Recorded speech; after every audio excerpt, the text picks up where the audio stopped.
สบายดีท่านผู้ชมมื้อนี้ก็เป็นมื้อวันที่9เดือน7ปี2026ถือว่าเราจะไปเบิ่งดินเจือนเนาะแต่ว่าเจือนแบบแม้ว่าบ่คาดคิดนะปกติดินปกติอยู่แต่ว่าเจือนลงได้จังไดเนาะแต่เก่าอยู่นี่เป็นรูปนี่อยู่นี่เป็นรูปแต่ว่าตอนนี้เพิ่นถมเห็ดเฮือนแต่ว่าบ่อนรูปนี้เนี่ยมันมาเจือนอยู่เครื่องตรงข้ามกับรูปอยู่ภาคทางภาคพี่ปอคืนนี้คุณน่ะอุ้ยตกใจเด้อย่าไปยืนใกล้หลายจองไว้จองไว้พี่น้องโอ้ลูกใหญ่ลูกใหม่ประมาณลูกคืนนี้นี่บอกลูก เขา นี้ ลงเพชรนะไม่ควรเป็นกี่เตี้ยบอก ผู้จุมบุกล้าเข้าไปใกล้พี่น้องยาน กล้าละ กล้าโอ้โทรศัพท์หลุดมือลงไปแล้วเลยโบกล้าลงไปเอาเลยนี่ใช่แล้วลงไปเอาไปเด้อสิประมาณเด้อประมาณ3 เมตรกว่า4-5 เมตรพูดได้นี่ดิมาแนะบึงแม่นี่แนะ1 2 3 4 5ประมาณ5 เมตร 50เดี๋ยวมาเห็นหัวนี่ตักหัวเวียนก็ไปเจือนลงได้จังใดเนาะมาเงึดอยู่ตัวนี้เงึดแห้งเจือนพัดบ่ได้มีตะฟังเซ่ไม่หยังได้นี่เนาะบ่มีฟังแต่ฟังตะฟังเซ่อยู่แต่ผู้ไก่ระดับอัน4 50 60ประเทศไหนจะมาเจือนขลุบลงนั่นนี่มันออกมาอย่างนี้หักแต่เก้าแล้วเป็นอย่างนี้พี่น้องสิว่าให้ฟังมือแต่ก่อนแหละเนาะตั้งแต่ปู่ย่าตายายพุ่นละแต่ว่าช่วงระยะปี2000นี่มาก็ย่างยุ่ยรูปนี่รูปตัวนี้ถือว่ารูปกว้างประมาณบ่อนถมพี่ละนี่และเพิ่นบ่ได้ถมตอนนั้นนะแต่ว่าบาดนี้เพิ่นเห็นเฮือนใส่เนาะเห็นเฮือนใส่ก็เห็ดบ่แม่นกวมรูปนะเพิ่นเห็ดเฮือนใส่ข้างรูปนี้แต่ว่าบัดนี้เพิ่นเอาดินมาถมแล้วเพิ่นก็อาจจะมีพิธีย้ายนี่แหละแต่ว่ายังบ่ทันได้รูปตอนนั้นเนาะบาดนี้พัดเมื่อคืนนี้เพราะว่ารูปลงไปแบบน้ำสร้างเลยรูปกลางคืนบ่แม่นกลางเว้นนี่กลางคืนแล้วว่ามันรูปนี่ทั้งเฮาดิมือเลยมาบ่2 มื้อหลายคนเขาก็ชอบแพ้อยู่มันเห็นก็ยังมันเห็นยังน้อยมันรู้มันเป็นหูน้อยมันบ่ทันกว้างแบบนี้มันขู่นะคนลงแห้งคืนนี่ละ แห้งคืนนี่มัน มันจืดลงเจาะออกคนเที่ยวไปเที่ยวมากูมือกับมันก็เห็นแหละเนาะฮักว่าเบิ่งอันหญ้าอันนี้ก็ยังใหม่ๆนี่ยังเมื่อคืนนี่นะใช่เห็นจะมันยังบ่ทันกว้างแบบนี้เติร์ดพุทธไทยเห็นน้อยเห็ดหัวเอาเห็ดหัวตัวงัวแล้วตกเลยแล้วขันมานี่ละมาแล้ว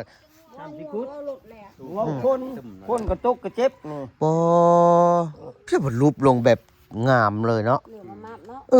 นั่นให้กูหน้ากูน่ะก็ซ้ำนี้แล้วหน้ากูนี่นะมันมาถมแล้วนี่หากยังเป็นยังเป็นนั้นทหารได้ยังลงอีกแล้วนี่อย่าคือมันอัดดังไปแบบนึงแบบใดนี่เห็นบ่หอยมันนะหอยเพาะ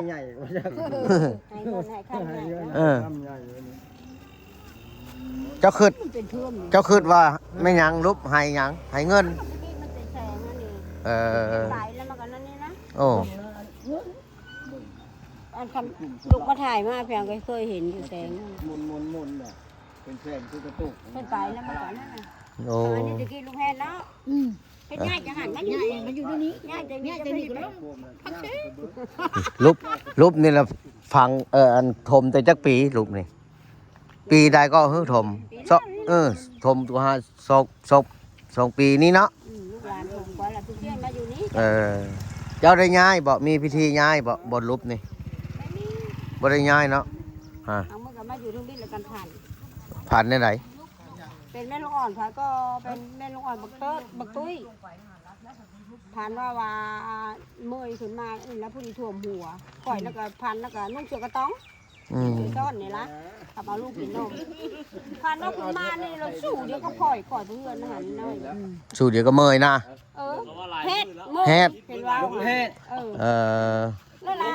สู้ไปสู้มาสู้ไปสู้มา กูได้ ทำ ยิ้ม ไป เลย ย่าง กู นี่ บา เรา ย ปล่อยแล้วก็ผ่านแล้วก็ดิน กูยังไม่ได้นอน ดิน ง่าย เหยียบปากให้แล้วก็จีกขึ้นมาพี่ละคอยป้าปุ๊บแล้วก็ขุ่นนั่นความเซ่ไปแล้วก็เห็นเขาขุ่นผู้นั่นผู้นั่นเลย นอกข้าวแม่ เลือดแดงจะเลือกไปแล้วเลิกจะเห็นทำมาแล้วเลย ผ่านแฮดเนาะคืออันนี้เนาะ เสือเอิญเพิ่นเอิญตะกี้แต่ก่อนเอิญว่าลูกแฮด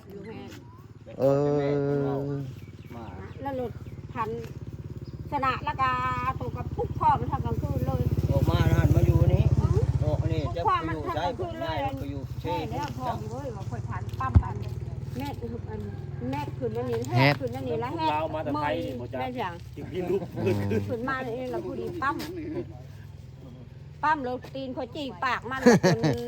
ได้จะให้เล่นคือผู้อันน้อยเริ่มละว่ะ เออ อยู่มาเลยกับไม่ปูไม่แปลงเพลงดีไม่ให้เลยหรอกนะ บัด นี่เขาก็ให้ลำนึงกันนอกเมืองให้ละตายเลย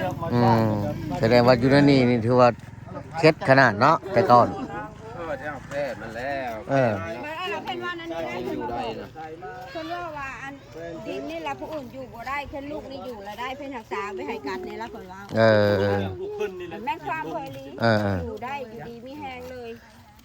เฮาคิดว่าแบบนี้นี่ ทำแต่เก่า ถม ต้นไม้ลำเดียวกัน ทมมันลบนี่แล้วเนาะเพิ่นขึ้นยากเพิ่นเลยมาเจาะอยู่นี้อ่า เจาะอยู่กลางทางเจาะบ่ได้ เจาะบ่ได้จะไหนอันมนุษย์มนาสิตายตกอันขุม นี่ตามได้ถ้ามันไปเบิ่งคือแล้วนะบ่คือได้จีนมันแม่ดาว เนี่ยไดเจ้าคิดว่าเนี่ยไดอันขุมอันนี้เจ้าคิดว่าขุมหยังโมโหให้ฮู้ในจังหน่อยบ่ได้บ่ โอ้พี่น้องเอ้ยเลื่อมมาบได้ขุมนี่ได้บ่ได้แม่นได้อันขุมละลาได้เลื่อมเท่าได้มาเบิ่งเด้เบิ่งเด้ฮะผู้บอลน่ะ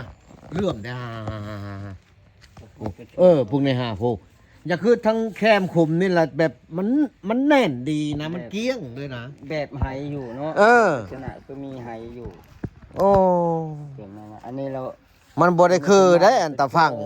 เอาเจ้าจะออกไปหลาย อยู่นั่นนี่มันก็โกนเข้าได้ฮะ โกนแหละ ส่งก็ โกนหน้อยหนึงโกนหน้อยหนึง มันแหงมันเลยได้แต่พี่ไหน โอ้ มันดีมันเลยได้ ดุ้มเว้นเนาะ สิได้หาคันใดหาเชือกมาย้อนเอาเดียวก็ไปลงแล้วนี่ เอาปูมาซะแล้วก็ขึ้น เออเพื่อสิไปหาพระองค์อยู่สิได้บัดนี้ แพะโลปู โอ้เฮาก็บ่เคยฮู้เคยเห็นมาเจือนแบบ เมื่อว่าอะไร3-4รถ หลุด รับ10 มาเจือนโดยที่แบบบ่มีหยังที่ว่าสิพาให้เจือนนะคันสิเว้าแล้วก็ เตียงมองลง เจือนลุบลงไปอย่าคือ อันนั้นนี่อย่าคือขุมมันนั้น ระเบิด อย่าคือลูกระเบิดลงไปนี่ คุมระเบิดก็ยังบ่งามเท่านี้ เป็นอันนี้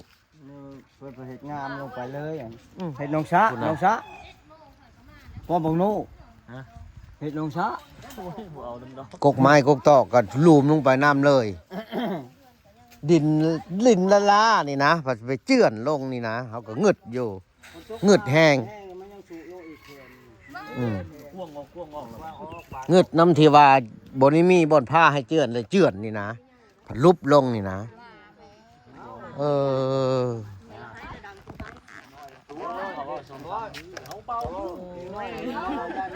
แบบลักษณะมันยังบกว่าง มันยังน้อยแบบเป็นหูลงไปย่านในหน้าเขาเรียน แล้วมาคืนนี้เขาก็ยังโคมมา จงแห้ง ถ้า คืน เขาได้ยินเสียงบ่เมื่อคืนนี่ มันคือดิล่ะดังๆ เขาคิดว่าประมาณแรงๆนะบ่แม่นได้อัน โมเมนต์ จะแจ้งพี่นา ฮะ แม่น แจ้งสิบ่ได้ยิน ประมาณ11 โมง คันแรงๆแล้วมีเทื่อนึงเขาเข้าอาบน้ำอยู่แล้วได้ยินเขาคิดว่าอีเปต้าเห็นหยังก็ว่าคำกรึกรถหั่นนะ ไฟ เออ ไฟอัน จะเอาเงินไปเอา ดิ